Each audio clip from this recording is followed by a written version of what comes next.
Una cosa muy importante y que me gustaría explicar de manera más elocuente es, y por eso creo que es bueno usar un video, es la diferencia entre juicios y afirmaciones. ¿Por qué hago esto? Porque básicamente hay que entender que para poder construir un buen relato es necesario entender el poder de los juicios de valor.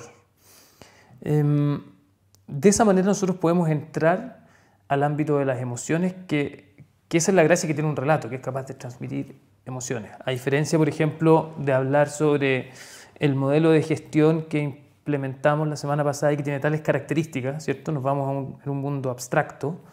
Eso no puede transmitir mucho contenido emocional. La narración debe estar hecha sobre un tiempo y debe ser capaz de transmitir emociones. Y vamos a ver cómo funciona, cómo esto se trabaja lingüísticamente.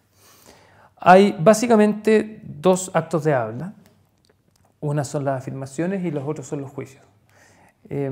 Por ejemplo, si yo les digo algo como este lápiz es azul, ¿qué es? ¿Un juicio o una afirmación? Una afirmación. Es una afirmación. Es una afirmación, fíjense, porque básicamente es verdadera o falsa. Las afirmaciones siempre son verdaderas o falsas, es decir, tienen contenido, tienen condición de verdad, que se llama, verdad o falsedad. Si yo digo afuera hay 5 grados bajo cero, ¿es juicio o una afirmación?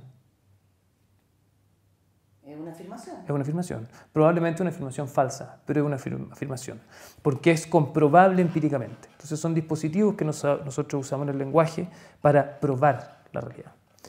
Ahora, ¿qué pasa si yo digo este lápiz es de mala calidad? Eso es un juicio. Eso es un juicio, exactamente. Y acá hay una cosa muy importante. Hay mucha confusión en general con esto. Los juicios nunca son verdaderos o falsos. Pueden ser fundados o infundados. Probablemente yo lo puedo fundar con una afirmación, pero nunca son verdaderos o falsos. Los juicios son etiquetas que yo le pongo a la realidad a través del lenguaje. Etiquetas desde mi perspectiva. Es un punto de vista que yo lo estoy verbalizando lingüísticamente. Fíjense, por ejemplo, hay un ejemplo bien entretenido que es cuando, imagínense que yo me perdiera en un bosque, me pierdo en un bosque. Estoy con mi hermano y mi hermano me dice, oye, ¿es por este camino? Y yo le digo, no, es por este otro. Entramos en una diferencia de opinión. En esa dimensión de realidad generalmente hay una respuesta correcta. Es decir, hay un camino que nos dirige al refugio y el otro nos dirige a un acantilado. Pero fíjense lo que ocurre con esto. Imagínense que yo y mi hermano heredáramos un bosque. Entonces viene la pregunta, bueno, ¿y qué hacemos con el bosque? Yo le digo, mira, en realidad trabajo por una papelera, así que vendámoselo, metámosle motosierra y el bosque, este bosque tan bonito, este bosque nativo, transformémoslo en chip. Y mi hermano dice, no, pues, yo soy ambientalista y quiero conservar el bosque como un santuario, nadie lo toca. ¿Hay respuesta correcta ahí o no? De la misma manera en que cuando nos perdíamos en un bosque, un camino correcto. No hay respuesta correcta, porque básicamente remite a ciertos valores, a ciertos juicios que hacemos de la realidad, a un punto de vista. Yo seguramente soy el imbécil que quiere destruir el bosque, mi hermano es alguien más consciente que quiere, porque funcionamos con valores distintos, ¿se fijan? Entonces, esa es la diferencia entre juicios y afirmaciones. Los juicios nunca son verdaderos o falsos, los juicios remiten a valores, a etiquetas que yo le pongo a la realidad. Y es por eso que muchas veces cuando yo etiqueto la realidad de una manera, etiqueto la experiencia, va cargada con contenido emocional. Es por eso que a través de los juicios yo puedo encontrar valores. Hollywood, por ejemplo, lo hace bastante bien. Por lo general, el personaje principal en Hollywood, para que el guión de Hollywood tenga una historia interna, porque las películas de Hollywood son tan efectivas, al mismo tiempo son tan cursis o predecibles algunas, porque hay una moraleja al final, se revela un valor, el personaje crece, ¿cierto? Mejora. Y esto es una fórmula que se repite una y otra vez.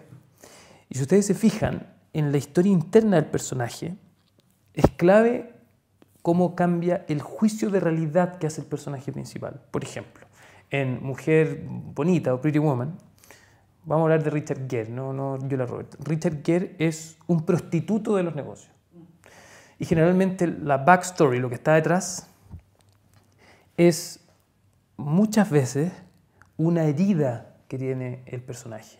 Nosotros nos enteramos en la historia que Richard Gere tuvo una herida en una historia que incluso no lo muestran en la película, que es que tenía una mala relación con el padre o algo así. Y es por eso que él, con este contenido emocional, en una experiencia pasada, formó un juicio que dice: el amor no existe, las relaciones no importan para nada, solo importa el dinero. Y así está mirando el mundo. Entonces, cuando ocurre la historia, ¿cierto? Esto le pasa, está con Julia Roberts, etc. Finalmente, Richard Gere cambia su juicio de la realidad. Viene el desenlace, ¿cierto? En la historia, termina y Richard Gere crece.